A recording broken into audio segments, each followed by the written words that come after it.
Hello! It's our weekend and this afternoon we're going to take a walk to the River Nile. It's a 30-minute walk and I'm going to show you the parts which seems interesting to me. Bye! Straight ahead.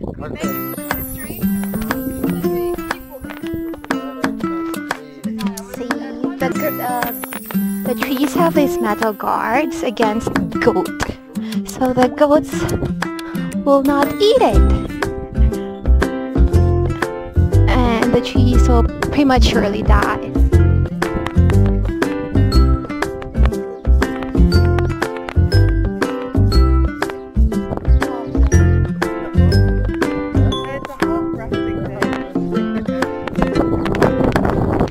The other half is waiting for food to be cooked.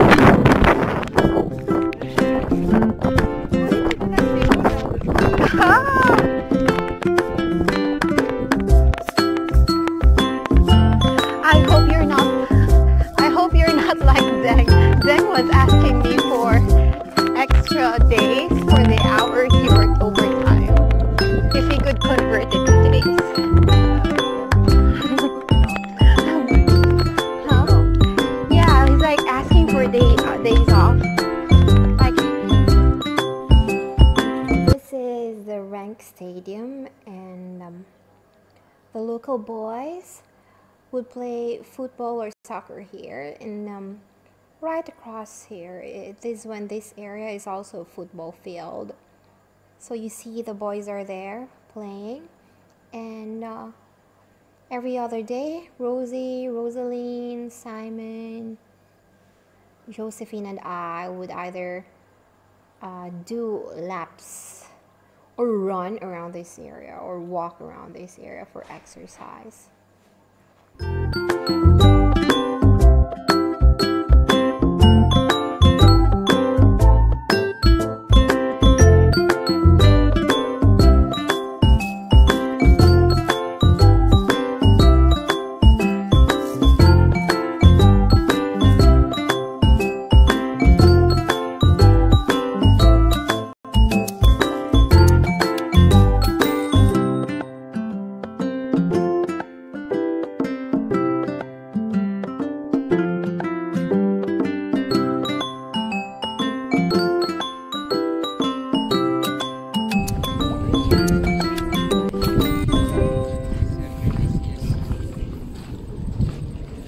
These are the typical houses here in Renk, and they have been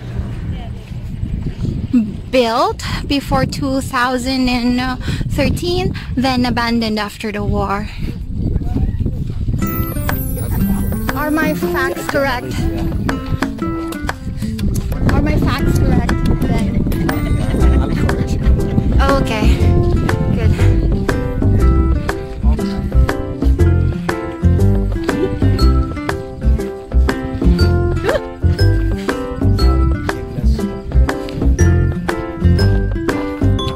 According to my guide Deng, who's a local, what did you say? I said this area has become less popular than before. Most of the people have migrated to different neighboring countries and even neighboring states. Why? They have been evacuated because the war had really affected them, and they could not proceed to live life here because everything was not fine in security. Which war was this? The war which started in 2013, and again we started in 2016. Is this against Sudan or what? No, it was a civil war in the country. Civil war. You hear that? Those kids are calling us again. They would shout Kawaja, Kawaja. Kawaja or foreigner or white-skinned person.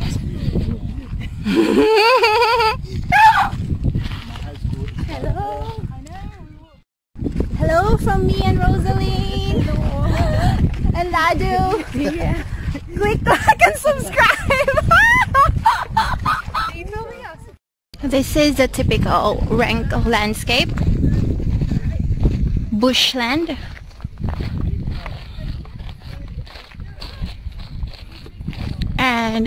The trees don't usually go higher than that.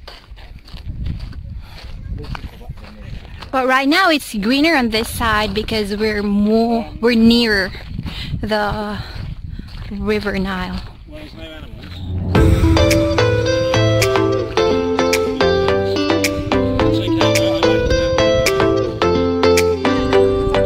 This is the riverside where we usually have a drink on Sundays. And during the holiday like Christmas and New Year, when we passed by here, there were like so many kids partying and local musicians. So it's a really nice place to be, and sometimes you could spot monkeys. And if you see the riverside, then you know that you're already near the River Nile. The River Nile is just beyond those trees.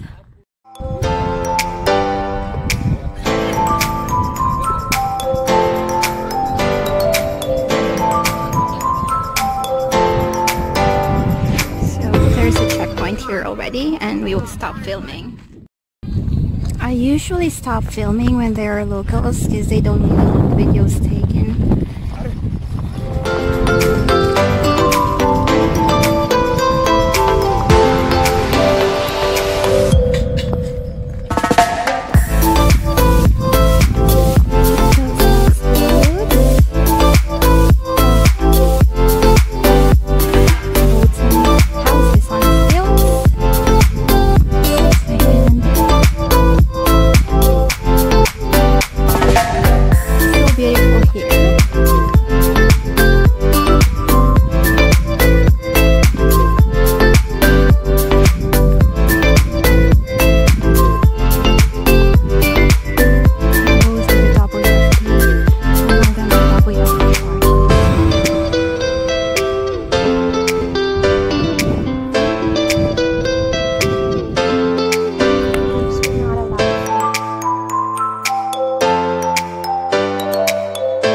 Visiting me next year. Yeah. It's a date. It 100% is, Jan. It's on my 2020 list. Well, which one would go first, the expedition or this? Or going to the Philippines? Philippines for sure. Then we'll visit Charlie.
about these big storehouses?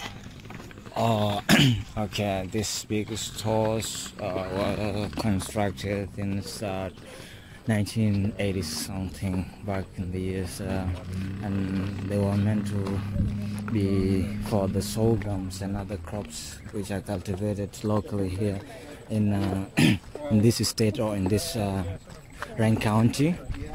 And some years back, most of the businessmen who always used to grow sorghum and simsim used to store these their products in these stores, and nowadays are not longer kept there because of insecurity. And when the war broke out, people stopped keeping their things inside here because it became very insecure, and it's not longer trusted. Perhaps people fear to have their things being stolen, and that's why people left this area not to store their things here. But there is no insecurity now. What do you mean by insecurity?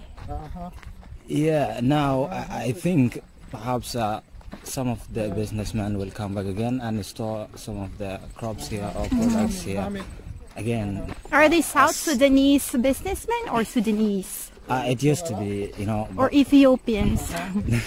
I see Ethiopians Sudanese here. and Sudanese businessmen, more Sudanese, businessmen. What they do, they mostly just grow some of the crops here, simsim and sorghum. These are the things which I store here.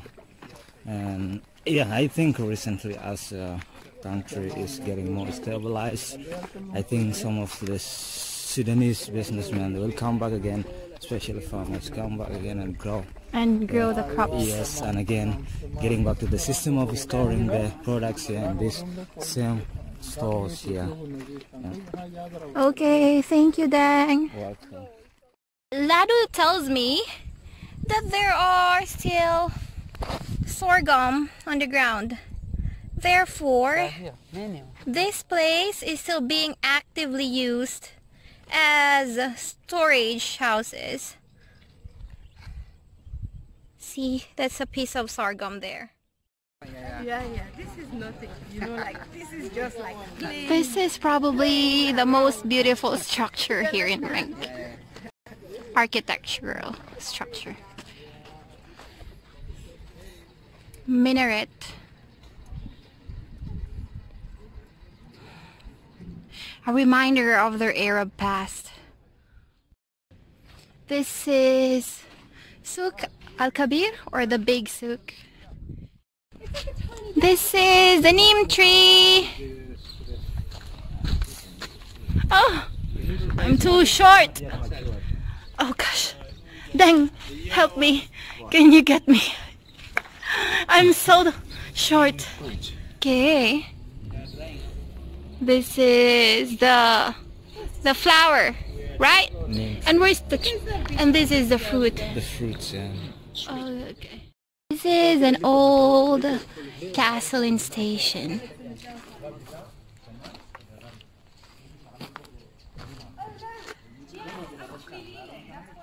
Oh, it's leaning. It's a very old one. And then that is the old shell sign. And if you could see, it's riddled in bullet holes. See, target shooting.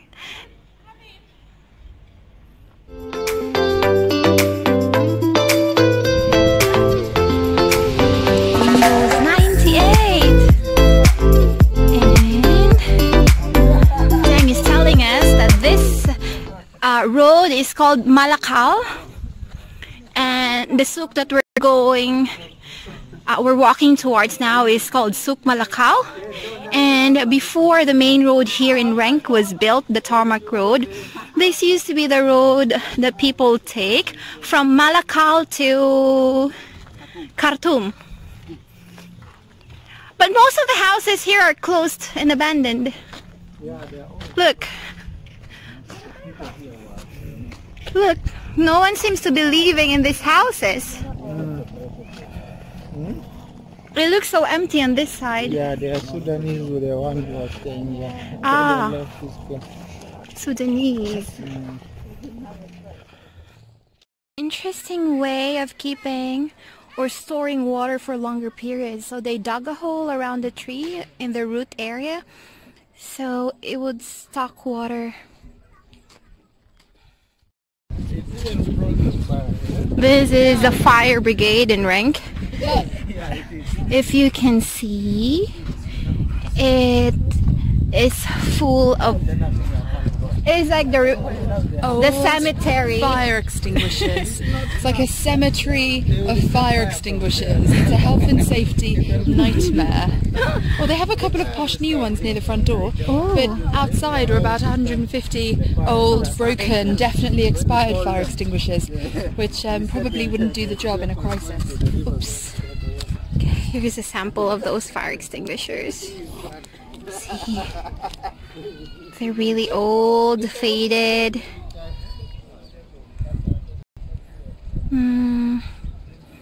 And then those are the fire trucks. But we wonder how they're gonna fill it up. They'd have to go to the Nile to get water for those fire trucks.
Hada Shiria, that is Shiria or Kirikide or hibiscus tea, the red one. And then this one is Boon Jabana. Rosie requested for Jabana with Sorry, I was in the middle of coughing and I wasn't prepared to reply. Can we start that again? No! No, that's not fair. I was in the middle of a coughing session. It's coffee. With lots of ginger, that's why she was coughing probably. No, I'm coughing because there's far too much sugar in it. Oh! They put sugar in it. Tons of sugar in it. And normally we put our own sugar. Then Yeah. Okay, down. Sorry. I'm gonna get mine. Hello. I'm back after 2 hours of walking. It's around 7:50 in the evening, and everything is so dark in Renk. According to my Google Fit app, we took around, I don't know if you see that, but it's around 10,000 steps. No, it's 11,000 steps. However, around 11,000 steps. However, my Huawei has a higher step count. How do you call that? Has a higher record of number of steps, and it says here that as of today, or the walk that we took, I burned 1,318 calories, and I walked 6.8 kilometers. So that's, I think, a really good job for me this weekend. And thank you for watching my videos, guys, and this is how we usually spend our afternoon in Renk. Right now we are on a quest of finding fun things to do in town. What we did this afternoon, we just discovered this new road or side street or view, what you call it, a week ago. But we've been living here for, some of us have been living here for more than 1.5 years. But it's the first time that we have seen that beautiful view by the river. So that's